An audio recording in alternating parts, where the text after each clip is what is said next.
ಕರೆದುಕೊಂಡು ಹೋಗಿ ಗಂಡನಿಗೆ ಚಟ್ಟ ಕಟ್ಟಿದ ಪತ್ನಿ ಪ್ರೇಕರನ ಜೊತೆ ಸೇರಿ ಗಂಡನ ಕೊಂದಾಕೆ ಈಗ ಪೊಲೀಸರ ಅತಿಥಿಯಾಗಿದ್ದಾಳೆ. ಹೌದು, ಬೆಳಗಾವಿ ಜಿಲ್ಲೆಯ ರಾಯಭಾಗ ತಾಲೂಕಿನ ಭಾವನ ಸೌದತ್ತಿ ಗ್ರಾಮದಲ್ಲಿ ನಡೆದ ಘಟನೆ ಇದಾಗಿದೆ. ಅಪ್ಪ ಸಾಹೇಬ್ ಓಕೆಲಾರ್ 40 ವರ್ಷದ ಕೊಲೆಯಾದ ದುರ್ದೈವಿ ಎಂದು ಗುರುತಿಸಲಾಗಿದೆ. ಸಿದ್ದವ್ವ, ಅಪ್ಪ ಸಾಹೇಬ್ ಓಲೆಕಾರ್, ಗಣಪತಿ ಕಾಂಬಳೆ ಕೊಲೆ ಆರೋಪಿಗಳಾಗಿದ್ದಾರೆ. ಸಿದ್ದವ್ವಳ ಜೊತೆ ಅಕ್ರಮ ಸಂಬಂಧ ಹೊಂದಿದ ಆರೋಪಿ ಗಣಪತಿ ಕಾಂಬಳೆಯಿಂದಾಗಿ ತಮ್ಮಿಬ್ಬರ ಸಾಂಗತ್ಯಕ್ಕೆ ಗಂಡ ಅಡ್ಡಿಯಾಗಿದ್ದಾನೆಂದು ಕೊಲೆ ಮಾಡಿ ಪರಾರಿಯಾಗಿದ್ದ ಇಬ್ಬರು ಕಿರಾತಕರು ಕಲ್ಲಿನಿಂದ ಜಜ್ಜಿ ಬಳಿಕ ಶವವನ್ನ ಕೆರೆಗೆ ಹಾಕಿದ್ದಾರೆ ಕೀಚಕರು. ಪ್ರೇಕರನ ಜೊತೆ ಸೇರಿ ಗಂಡನ ಕೊಂದಾಕೆ ಈಗ ಪೊಲೀಸರ ಅತಿಥಿಯಾಗಿದ್ದಾಳೆ.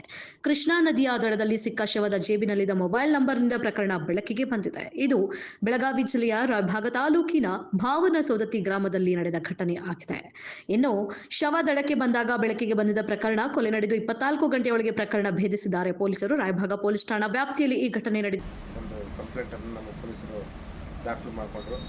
ಅದರ ಪ್ರಕಾರವಾಗಿ ಈ ಮೃತನ ತನ್ನ ಹೆಂಡತಿ ಜೊತೆ ಹಿಂದಿನ ದಿವಸ ಒಂದು ದೇವಸ್ಥಾನಕ್ಕೆ ದೇವಸ್ಥಾನಕ್ಕೆ ಹೋಗಬೇಕು ಅಂತ ಹೇಳಿ ಹೊರಟಿದ್ದು, ಹೆಂಡತಿಯ ಮೇಲೆ ಸಂಶಯ ಇದೆ ಅನ್ನೋಂಥ ಒಂದು ವಿಚಾರವನ್ನು ವ್ಯಕ್ತಪಡಿಸಿದರು.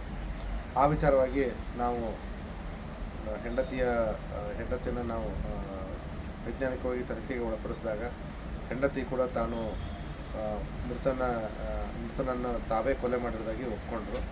ತದನಂತರ ಈ ಬಗ್ಗೆ ಹೆಚ್ಚಿನ ತನಿಖೆ ಮುಂದುವರಿಸಿದಾಗ ಕಂಡುಬಂದಂಥ ಅಂಶ ಏನಂತಂದರೆ, ಈ ಮಹಿಳೆ ಇನ್ನೊಬ್ಬ ಪುರುಷನೊಂದಿಗೆ ಸಂಬಂಧ ಹೊಂದಿ ಆ ಸಂಬಂಧಕ್ಕೆ ತನ್ನ ಗಂಡ ಅಡ್ಡಿಯಾದಾಗ ಅವರಿಬ್ಬರು ಸೇರಿಕೊಂಡು ಇವನನ್ನು ಕೊಲೆ ಮಾಡಬೇಕು ಅನ್ನೋ ಉದ್ದೇಶದಿಂದ ಅವರನ್ನು ದೇವಸ್ಥಾನಕ್ಕೆ ಕರೆದುಕೊಂಡು ಒಯ್ಯುವ ನೆಪದಲ್ಲಿ ಹಿಂದಿನ ದಿವಸ ಅವನ ಜೊತೆ ಈ ಕೃಷ್ಣಾ ನದಿ ದಂಡೆಯಲ್ಲಿರೋ ಭಾವನ ಸೌದತ್ತಿ ಗ್ರಾಮದ ಸುಗಂಧಾದೇವಿ ದೇವಸ್ಥಾನಕ್ಕೆ ಬಂದು ಅಲ್ಲಿ ಪೂಜೆ ಮಾಡಿಕೊಂಡು ತದನಂತರ ಅಲ್ಲಿ ಅವನಿಗೆ ಕೊಲೆ ಮಾಡಿ ಅಲ್ಲೇ ಶವವನ್ನು ಬಿಸಾಕಿ ಇವರಿಬ್ಬರು ತಮ್ಮ ಮನೆಗೆ ತೆರಳಿದರು. ಮರುದಿವಸ ಈ ಪ್ರಕರಣ ನಮ್ಮ ಪೊಲೀಸರು ಕೇವಲ 24 ಗಂಟೆಯಲ್ಲಿ ಆರೋಪಿಗಳನ್ನ ಬಂಧಿಸೋದ್ರ ಜೊತೆಗೆ ನಮ್ಮ ತನಿಖೆ ಒಂದು ಮುಖ್ಯವಾದ ಘಟ್ಟವನ್ನು ತಲುಪಿದೆ. ಈ ಪ್ರಕರಣದಲ್ಲಿ ಈಗಾಗಲೇ ಇಬ್ಬರು ಆರೋಪಿಗಳನ್ನ ಬಂಧಿಸಲಾಗಿದೆ.